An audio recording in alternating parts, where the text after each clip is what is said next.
Hey guys, welcome back to my YouTube channel. ಇವತ್ತು ಬಂದುಬಿಟ್ಟು ನಾನು ಚಿಕರವಾದ ತರಕಾರಿ ಉಪ್ಪಿಟ್ಟನ್ನ ಮಾಡಿದ್ದೀನಿ. ಇದಂತೂ ತುಂಬಾ ಉದ್ರುದ್ರಾಗಿ ಬಂದಿದೆ. ಉಪ್ಪಿಟ್ಟು ಇಷ್ಟ ಇಲ್ಲ ಅನ್ನೋರು ಸಹ ಇದನ್ನು ಕೊಟ್ಟರೆ ತುಂಬ ಇಷ್ಟಪಟ್ಟು ತಿಂತಾರೆ. ಆ್ಯಂಡ್ ಸಿಂಪಲ್ ರೆಸಿಪಿ ಕೂಡ ಇದು. ಈಗ ಹೇಗೆ ಮಾಡೋದು ನೋಡೋಣ ಬನ್ನಿ. ಅರ್ಧ ಕಪ್ ಕೊತ್ತಂಬರಿ ಸೊಪ್ಪು, ಹಾಗೆ 3-4 ಮೆಣಸಿನ್ಕಾಯಿ, ಹಾಗೆ 10-12 ಕರಿಬೇವಿನ ಸೊಪ್ಪು, 1 ಕಪ್ ಹುಳ್ಳಿಕಾಯಿ, ಅರ್ಧ ಕಪ್ ಬಟಾಣಿ, ಹಾಗೆ 1 ಕಪ್ ಆಲೂಗಡ್ಡೆ, ಅರ್ಧ ಕಪ್ ಗೆಡ್ಡೆಕೋಸು, 1 ಕಪ್ ಕ್ಯಾರೆಟ್, ರುಚಿಗೆ ತಕ್ಕಷ್ಟು ಉಪ್ಪು, 1 ಟೇಬಲ್ ಸ್ಪೂನ್ ಸಾಸಿವೆ, ಹಾಗೆ 3 ಟೇಬಲ್ ಸ್ಪೂನ್ ಆಯಿಲ್, ಹಾಗೆ 1 ಗ್ಲಾಸಲ್ಲಿ ಬನ್ಸಿ ರವೆ ತಗೊಳ್ಳಿ, ಹಾಗೆ 3-4 ಉದ್ದ ಕಟ್ ಮಾಡ್ಕೊಂಡಿರೋ ಈರುಳ್ಳಿ. ಈಗ ಒಂದು ಪ್ಯಾನ್ನ ಹಿಡಿ, ತಳ ದಪ್ಪ ಇರಲಿ, ಯಾಕಂದರೆ ಸೀದೋಗ್ದಿರೋ ಹಾಗೆ ಇರುತ್ತೆ. ಈಗ 1 ಗ್ಲಾಸ್ ಬನ್ಸಿ ರವೆನ ತಗೊಂಡು ಕುಕ್ಕರ್ಗಳಿಗೆ ಹಾಕ್ಕೊಳ್ಳಿ. ನಾನು ಆಗಲೇ ಹೇಳ್ದಂಗೆ ಪಾತ್ರೆ ತಳ ದಪ್ಪ ಇರಲಿ, ಯಾಕಪ್ಪ ಅಂದರೆ ಸೀದೋಗಬಾರ್ದು. ನಾನು ಅದಕ್ಕೆ ಕುಕ್ಕರ್ನ ತಗೊಂಡಿದ್ದೀನಿ. ಈಗ ಎಲ್ಲವನ್ನು ಚೆನ್ನಾಗಿ ಹುರ್ಕೊಳ್ಳೋಣ. ಈಗ ಇದು ಬ್ರೌನ್ ಶೇಡ್ಗೆ ಬಂದಿದೆ ಅಲ್ವಾ. ಈಗ ಇದನ್ನು ಗ್ಯಾಸ್ ಆಫ್ ಮಾಡಿ ತೆಕ್ಕೊಂಡ್ಬಿಡೋಣ.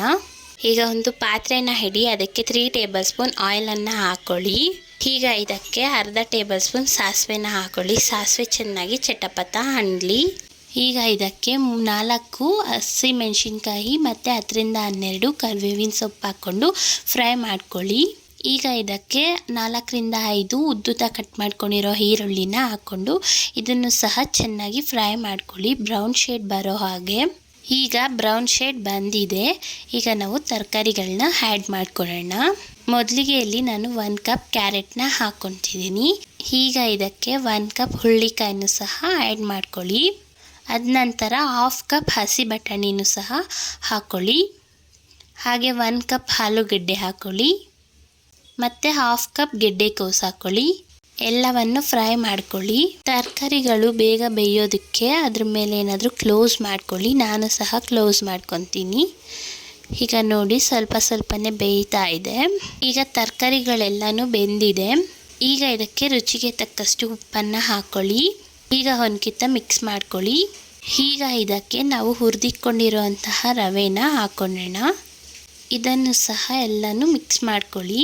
ಈಗ ಸಣ್ಣ ಹುರಿಯಲ್ಲಿ ಮಿಕ್ಸ್ ಮಾಡ್ಕೊಳ್ಳಿ, ಆಗ ತಳ ಅನ್ನೋದು ಅಂಟೋದಿಲ್ಲ. 2 ನಿಮಿಷಗಳ ಕಾಲ ಅದನ್ನು ಚೆನ್ನಾಗಿ ಫ್ರೈ ಮಾಡ್ಕೊಂಡಿದ್ದಾದ್ಮೇಲೆ ಆಗಲೇ ನಾವು 1 ಲೋಟ ರವೆ ತಗೊಂಡಿದ್ವಲ್ಲ, ಈಗ ಅದೇ ಲೋಟದಲ್ಲಿ 2 ಲೋಟ ನೀರನ್ನು ಸೇರಿಸ್ಕೊಳ್ಳಿ. ಈಗ ಮತ್ತೊಂದು ಲೋಟ ನಾನು ನೀರನ್ನು ಸೇರಿಸ್ಕೊತಾ ಇದ್ದೀನಿ. ನೀರನ್ನು ಹಾಕಾದ್ಮೇಲೆ ಒಂದ್ಕಿತ ಚೆಕ್ ಮಾಡ್ಕೊಳ್ಳಿ. ನನ್ನರಲ್ಲಿ ಉಪ್ಪು ಕಡಿಮೆ ಇತ್ತು, ಸೊ ಅದಕ್ಕೆ ನಾನು ರುಚಿಗೆ ತಕ್ಕಷ್ಟು ಉಪ್ಪನ್ನು ಹಾಕ್ಕೊತಾ ಇದ್ದೀನಿ. ಈಗ ನೀರೆಲ್ಲ ಡ್ರೈ ಆಗೋ ಹಾಗೆ ನೀವು ಚೆನ್ನಾಗಿ ಮಿಕ್ಸ್ ಮಾಡ್ತಾ ಹೋಗ್ತಾ ಇರಿ.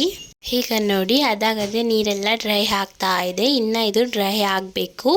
ಈಗ ನಾವು ಕೊತ್ತಂಬರಿ ಸೊಪ್ಪನ್ನು ಹಾಕ್ಕೊಳ್ಳೋಣ. ಕೊತ್ತಂಬರಿ ಸೊಪ್ಪು ತುಂಬಾ ಟೇಸ್ಟ್ ಕೊಡುತ್ತೆ. ಈಗ ಎಲ್ಲನ ಮಿಕ್ಸ್ ಮಾಡ್ಕೊಳ್ಳಿ. ಈಗ ನೋಡಿ ಫುಲ್ ನೀರೆಲ್ಲ ಡ್ರೈ ಆಗಿದೆ. ಈಗ ನೀವು ಸ್ಟವನ್ನು ಆಫ್ ಮಾಡ್ಕೊಳ್ಳಿ. ನೋಡಿ ಗಾಯ್ಸ್, ಎಷ್ಟು ಉದ್ರುದ್ರಾಗಿ ಉಪ್ಪಿಟ್ಟಾಗಿದೆ.